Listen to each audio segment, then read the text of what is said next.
Hi, Demetri Ravanas here. I thought I would do something fun and different here with what do we have now? 16 days leading up to the NFL draft. It's an interesting draft for the Panthers this year. Obviously, no first round picks and a whole lot of needs. So every single day leading up to draft day, I'm going to give you a mock draft. And look, I have made myself a little guide here. And obviously at OG Triangle Media, we are both sex and yellow pad positive. So that is why I'm going with Giglio's trademark yellow pad. I've outlined the Panthers' needs. I think their top needs are wide receiver, offensive line, and an edge rusher. And you'll see under there, I have a few guys at each position that I expect to be available at 33 or 39. For the receivers, Xavier Worthy and A.D. Mitchell from Texas, as well as Xavier Legette from South Carolina, who, if you listen to this show a lot, you have heard me say, I think there is no ceiling on that guy. I think he could be a superstar in this league.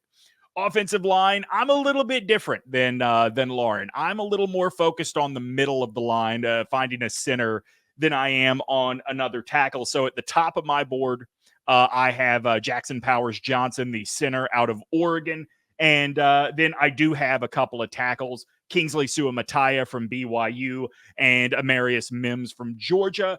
Mims is a stretch. I don't think Mims would be there at 33, but I think of those first-round tackles, he's the one most likely to be there at 33. And then your edge rushers, you're talking about the second-round guys probably, right? So you're talking about Robinson at Missouri, Booker from Kansas. You might even be able to get in round 3, maybe even round 4. I just don't think there is an edge rusher worth reaching for in this draft. I would love for the Panthers to come out of this draft with a tight end. And, Cade Stover at Ohio State, Jatavian Sanders at Texas. That's sort of the area that you're looking at. Sanders might even be a bit of a reach in round 2 if that's who you really want.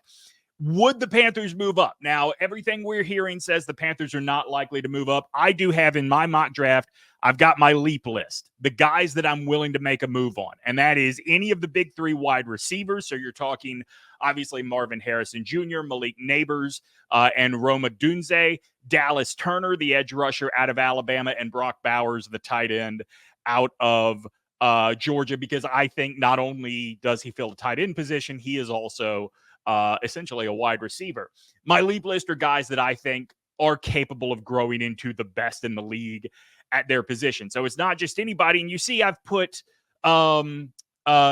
stipulations on how much I'm going to leap because the Panthers cannot afford to give up a whole lot more draft capital. So let's move me to the corner of the screen and get the mock draft started. We're using the Pro Football Network mock draft engine. So you see you have the picks on the side there coming off the board, and already after pick 7, all the top wide receivers are gone. Dallas Turner goes at number 8. So it doesn't look like we're moving up the board, although there it is, Brock Bowers at number 15. So he is gone. So now I think we are thinking about staying put at number 33. I am very much anticipating, right, that we're going to get a trade offer before we actually make the pick. And there it is, Pittsburgh offering number 15. I don't think that's worth it. Let's see what else is in the queue there. Ooh, this is, you get a first round next year if you do this Denver trade, but I don't love it. I'm rejecting both of them. And Jackson Powers Johnson is sitting right there. This is a no-brainer for me. That is my pick at number 33. I think that he is the best center on the board. I really do. Kingsley Suamataia is gone. That was going to be my next pick. All right, New Orleans. That's a big jump up, but doesn't help us this year. And then Houston, it doesn't help us this year. Would they be flexible? Let's see.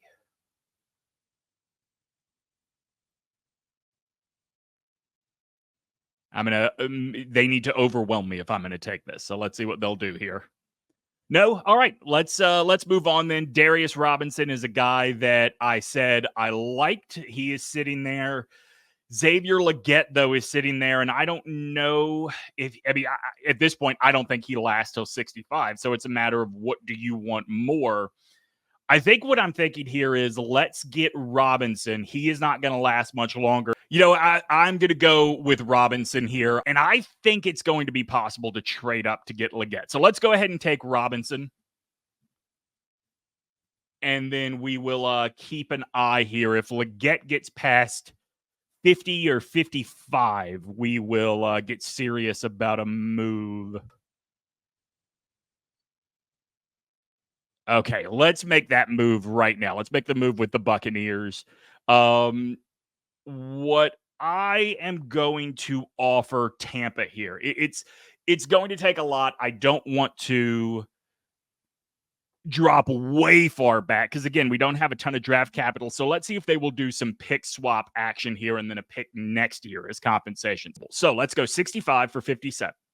Let's go 125 from them. We will kick in 101 and we will kick in next year's 4. Is that enough? It is. We've got a deal. So let's go get Xavier Leggett. This to me is an absolute no brainer. And look at this. We've got the guy at the top of our edge board. We've got the guy at the top of our O lineman board. And even though I did put the Texas receivers above Xavier Leggett on my wide receiver board, I think Leggett is the best of all of them. Our first 3 picks, we have filled our 3 biggest needs, and we have filled them in a monster way. So now we sit tight until pick 125.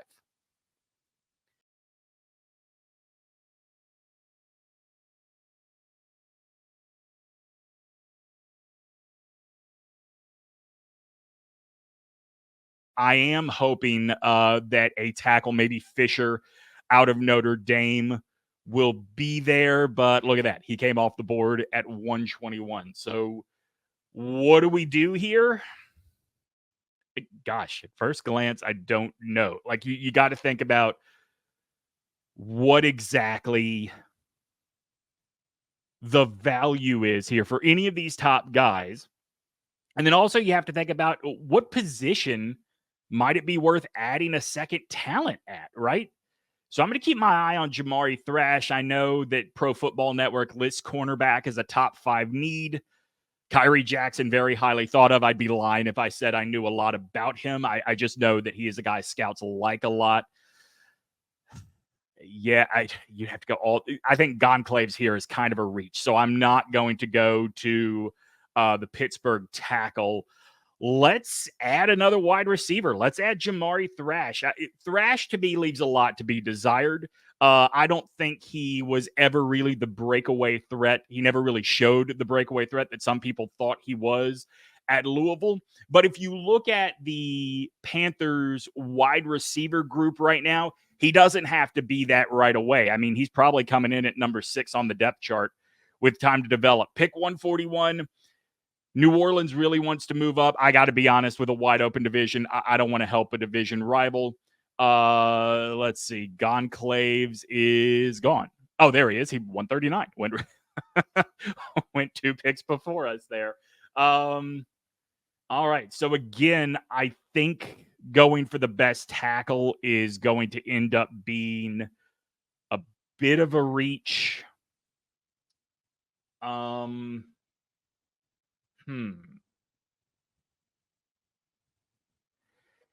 Tight end was a position I said I wanted to come away with in this draft. Jared Wiley of TCU, really versatile weapon in the tight end game. He seemed to be the guy that TCU went to every time they needed a third down. So that tells me a very talented coach has a lot of trust in him as a weapon. He's the best player left on the board, according to PFN. Let's not overthink it. Let's add Jared Wiley. And then, the next pick, let's not risk another tackle coming off the board. Let's just go get Javon Foster out of Missouri. It's a reach. I know it's a reach. I do want another tackle on this roster, so let's just add him. Once you get down to round 5, you're not talking about a guy that you think you're going to bring in to challenge Ike Ekwonu. So Foster will have time to develop. Maybe he starts out as a swing, but probably not even that. I'm not going to sweat it too much. Javon Foster adds another tackle to this roster, and that means we have a long time now before we draft again. We go almost 100 picks, 240. It's going to be the last pick of the draft unless we are offered some sort of compensation to move up here. I'm happy with what the Panthers have done. They've added a top flight wide receiver. They've added another wide receiver with potential. We've added, I think, the best center in the draft. We have added an edge rusher with a lot of potential. We've got a tight end, and we've got, like I said, that other receiver. So I feel like we've gotten a lot of needs met. Maybe at 240, we can just take whoever the best player on the board is. Where would I like to add talent? Ideally in the secondary, I think.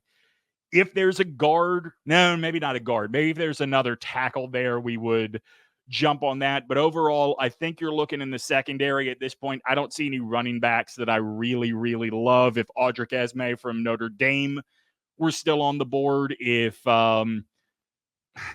maybe if Blake Corum were still on the board, although there's a lot of tread on those tires. We'll see. I mean, at this point, all we can do is wait and see how the board falls to us. There's no sense in moving up, and, we don't have any draft capital right now to move up. In other years, I'm always an advocate of this late. If there's nothing you absolutely need, add the best remaining quarterback. Just see what you have there. But the Panthers just drafted a quarterback last year. All right, so here we are. Yeah, I think adding a safety makes sense. Ryan Watts and Dominique Hampton are the two best players on the board here. Dominique Hampton, part of that Washington secondary that didn't always play up to standards, but let's see what he does with some NFL coaching. And again, 7th round, you don't even necessarily count on these guys making the roster. So that's going to be the pick.